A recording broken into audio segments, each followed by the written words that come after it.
Good evening दोस्तों। आज है 20 फरवरी और आज का करंट अफेयर्स हम लोग दैनिक जागरण और अमर उजाला के अंतर्गत देखेंगे। जैसा कि हम बार बार आप लोगों को कहते आ रहे हैं कि आजकल करंट अफेयर्स वह न्यूज़पेपर से ही पूछा जाता है और इसलिए न्यूज़पेपर जो है पढ़ना ज़रूरी है।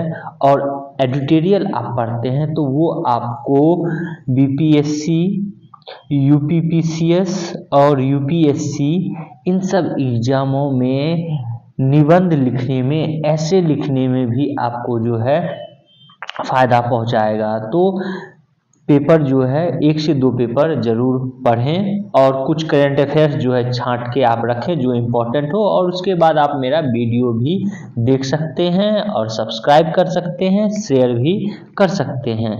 तो चलिए आज का पहला जो है करंट अफेयर्स देखते हैं। आज का पहला करंट अफेयर्स है, रेखा गुप्ता होंगी दिल्ली की नई मुख्यमंत्री।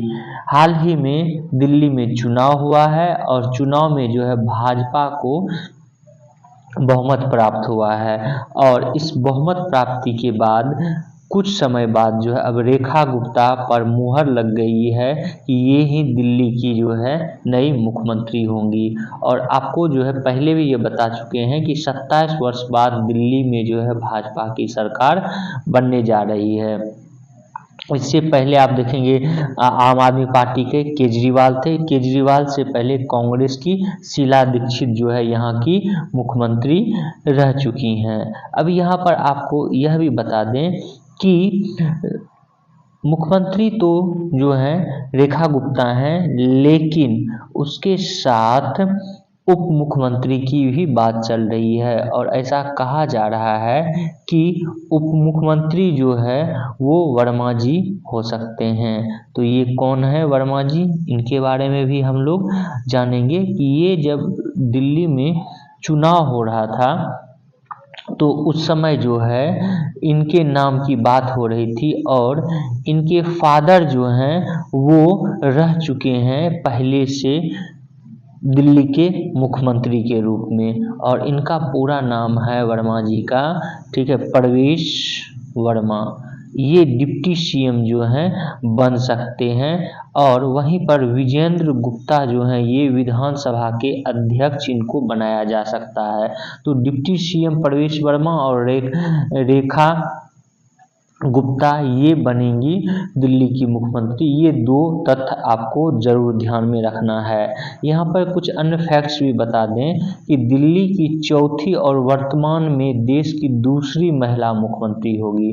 अगर जो पूरे भारत में देखा जाए तो मुख्यमंत्री के रूप में, महिला के रूप में एक बंगाल में, वेस्ट बंगाल में ममता बनर्जी हैं और दूसरी महिला के रूप में ये होंगी रेखा गुप्ता। रेखा गुप्ता दिल्ली की चौथी महिला मुख्यमंत्री होंगी।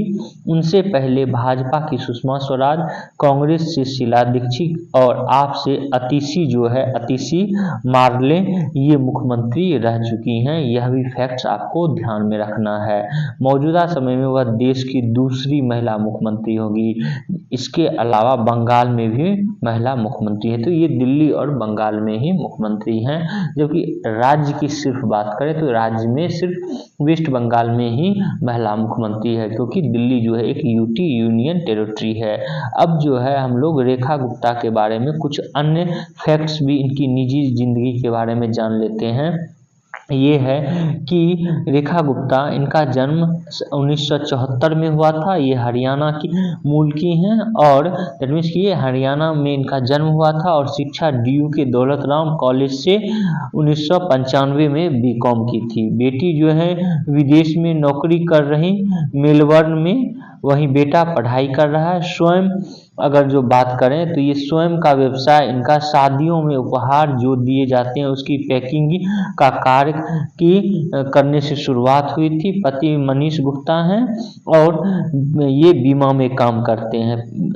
और उसके बाद पिता जो है बैंक मैनेजर हैं और इनका संघ से भी संबंध रह चुका है। इनके पति शाखा में मुख्य शिक्षक रहे हैं और साथ ही कई दायित्वों का निर्वाह भी इन्होंने किया है। और आप देखेंगे कि ये भाजपा की महिला मोर्चा में ये राष्ट्र मंत्री थी, वर्तमान में महिला मोर्चा में राष्ट्र उपाध्यक्ष, और सतीश उपाध्याय जब प्रदेश अध्यक्ष थे तो उसके साथ वो प्रदेश महामंत्री भी थी। और इससे पहले जितनी भी विधानसभा हुई हैं उन सारे विधानसभा में ये हारी हैं। जैसे 2015 में चुनाव हार गई थी, 2020 में भी चुनाव हार गई थी, लेकिन 25 में जो है चुनाव जीती है और अब मुख्यमंत्री बनी है। तो इनके कुछ जो है निजी जिंदगी के बारे में भी आपको ध्यान रखना है। आज का अगला करंट अफेयर्स, यह करंट अफेयर्स खासकर एसएससी के लिए ज़्यादा महत्वपूर्ण है। ये नियुक्ति से संबंधित प्रश्न है और नियुक्ति से संबंधित प्रश्न एसएससी में ज़्यादा पूछे जाते हैं। तो ये क्या है, तो यह है रेणु भटनागर और रजनीश कुमार गुप्ता, ये दिल्ली हाईकोर्ट में जज नियुक्त हुए हैं। तो केंद्र सरकार ने 2 उच्च श्रेणी न्यायिक अधिकारियों रेणु भटनागर और रजनीश कुमार गुप्ता को दिल्ली हाईकोर्ट का जज नियुक्त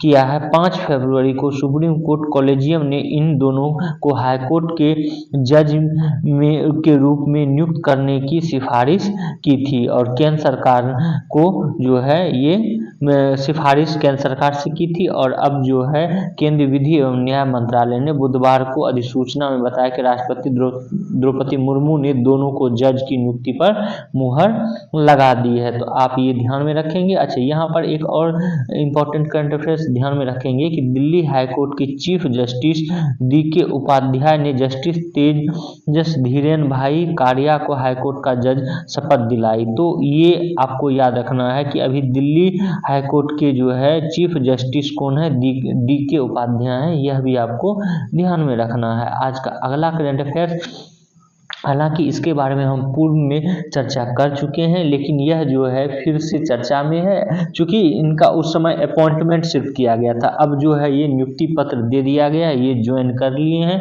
चर्चा में है, तो जरूर ध्यान में रखेंगे आप लोग। और इसको कॉपी भी कर सकते हैं या पुनः जो है ये बताया जा रहा था आप याद कर लेंगे। और है क्या कि CEC से संबंधित है। CEC that means chief election commission.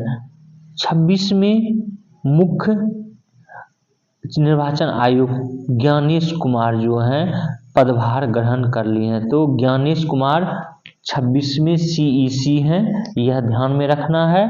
और ज्ञानेश कुमार 2 मार्च 2024 में निर्वाचन आयुक्त के पद पर भी कार्यरत पहले से थे और अब जो है ये इनकी पदोन्नति होकर राजीव कुमार का ये जगह लेंगे, ये भी आपको याद रखना है। और आपको ये भी बता दें कि इनका कार्यकाल जो है 26 जनवरी 2029 तक प्रभावी रहेगा। और इनके साथ जो है अन्य 3 जो निर्वाचन आयुक्त हैं उनके बारे में भी जान लें कि मुख्य चुनाव आयुक्त हो गए कौन, ज्ञानेश कुमार। उसके बाद चुनाव आयुक्त सुखवीर सिंह संधू, ये हो गए ज्ञानेश कुमार, सुखवीर सिंह संधू ये हैं। और विवेक जोशी ये हैं। ये तीनों जो हैं ये दोनों चुनाव आयुक्त और ये मुख्य चुनाव आयुक्त जो है नियुक्त हुए हैं, ये आपको ध्यान में रखना है। और आप लोगों को पता होगा कि जो चुनाव आयुक्त होता है उसका कार्यकाल 6 वर्ष का होता है या 65 वर्ष की उम्र जो भी पहले हो तक पद पर बना रहता है। तो ये आपको ध्यान में रखना, ये पॉलिटी के अंतर्गत पूछा भी गया है। आज का अगला करंट अफेयर्स है G20 की बैठक में भाग लेंगे जयशंकर। तो G20 की यह बैठक विदेश मंत्रियों की बैठक हो रही, ध्यान में रखना है। G20 की जो है बैठक सबसे लास्ट में होती है, किसकी, तो देश के प्रमुखों की, जो जितने भी देश हैं उसके प्रमुखों की बैठक जो है लास्ट में होती है। तो इस बार कहाँ पर हो रहा है, सबसे मेन तो यह याद रखना कि G20 की बैठक जो है 2025 में हो रहा है। कहाँ, तो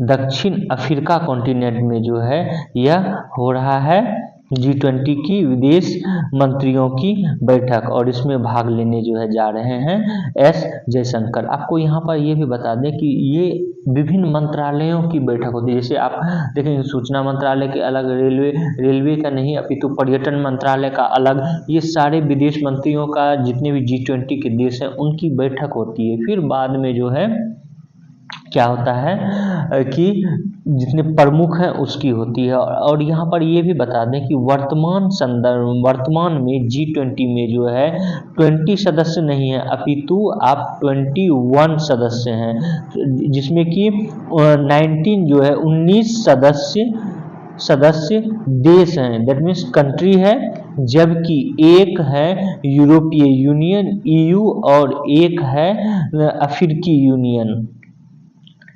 यूनियन AU।